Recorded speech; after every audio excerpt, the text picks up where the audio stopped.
Right now, I am seeing Jeymi in a different light. You're a sugar mama. It's really disturbing. You sure about that?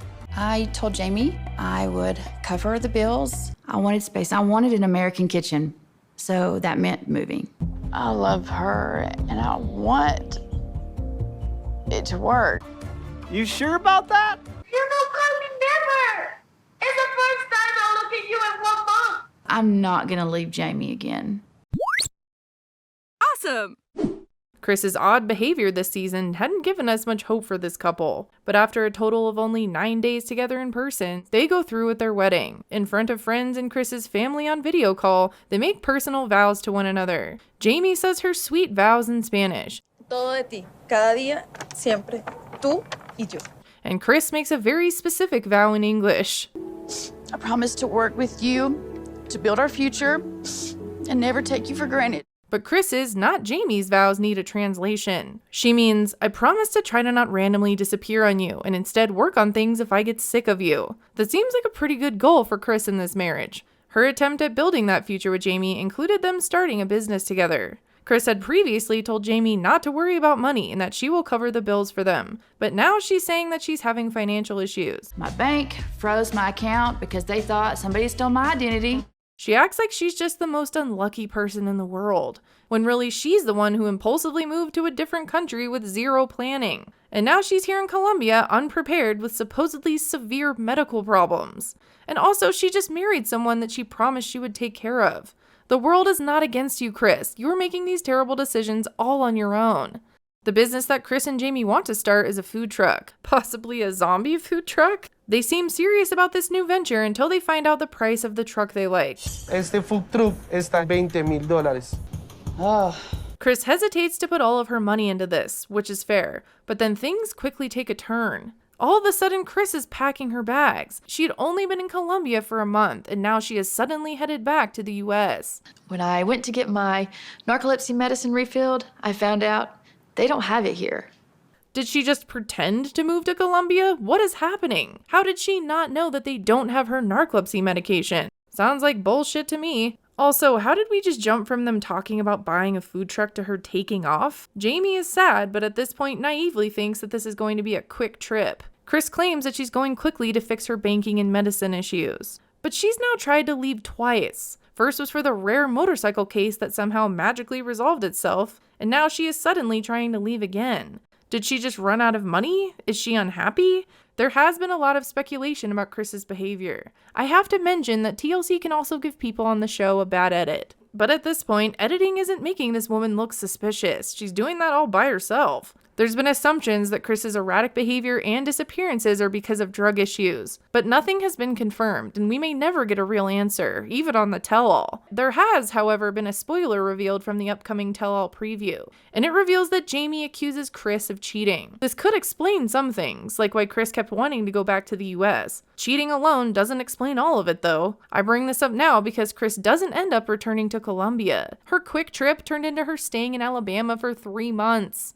And her explanation for not returning doesn't add up. I would be there right now if financially we could live, but we can't. I can't tell you what's really going on with her because I don't know her and we are only seeing what TLC shows us. But in these next few scenes, I'm going to point out some things and you can decide for yourself what you think is going on. You know, it kills me because I don't think you realize just how bad this is for me. I don't enjoy this at all.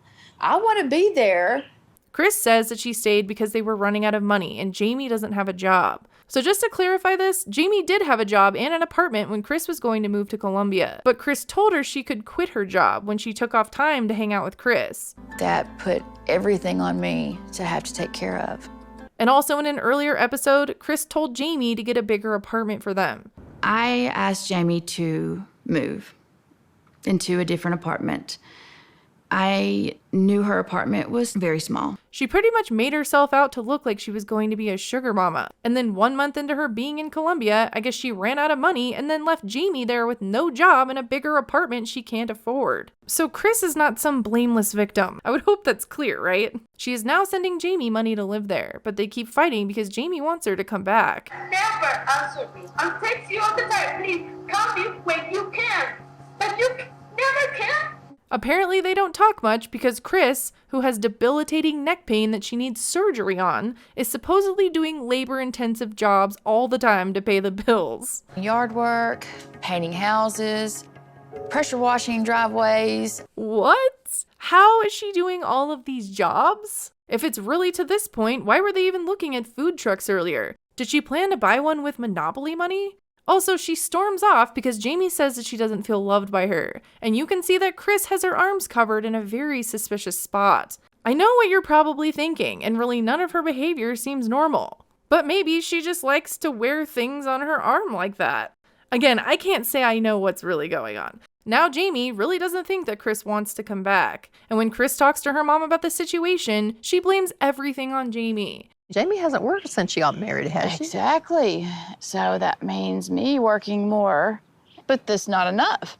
She says that she sent Jeymi $1,000 recently, and Jeymi was just so mad that that wasn't enough. And then says some other stuff about Jeymi needing a gym membership and threatening to sell Kris's locket she left behind. First of all, Kris left that locket with her dad's ashes in it to prove that she would come back. And second of all, I don't believe anything that Kris says. You're a sugar mama?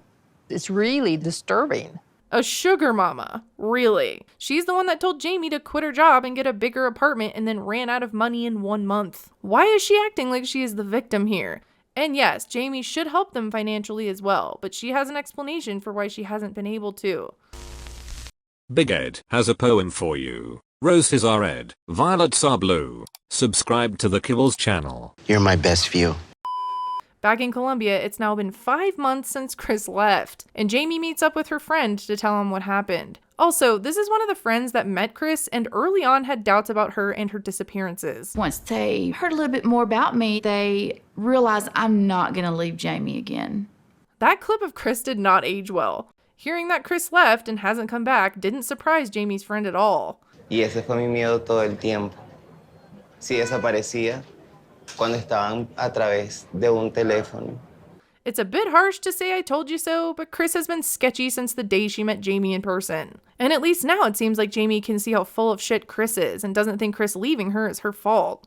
Tú me prometiste a mí crear un negocio de ambas al llegar acá, porque tú no ibas a poder trabajar aquí. She explains that she has been trying to get a job, but that it hasn't been easy. Porque soy de Venezuela y no todo el mundo quiere trabajar con venezolanos. Even now, after guilt-tripping Jeymi, she's only paid 2 months of the rent. No sé si voy a poder pagar el próximo mes el apartamento. Unless something crazy comes out about Jeymi, I don't think this is her fault. If she's done anything wrong, it's that she's been naive and too trusting. She was told she wouldn't have to worry about money, moved, quit her job, and now is in this crappy situation. It's been 5 months since Kris left, and now Kris's excuse of staying in the US to work isn't a valid one. I really hope that this doesn't turn into another Ed and Liz situation where Jeymi just keeps going back over and over again. Sé que hay muchas personas que me llamen fueran dicho ya, no más. Es que ya. I say that because Kris bought a ticket to come back to Colombia and they are going to talk face to face. Her friends think that she should be done with this, and so do I. So will this really end their relationship? Las dos nos tenemos que demostrar si vamos con todo o perdemos todo. There is no preview for their story for next week's episode. Will they work this out or end things for good? We will have to see how their meeting face to face plays out. Anyways, thanks for watching. Bye!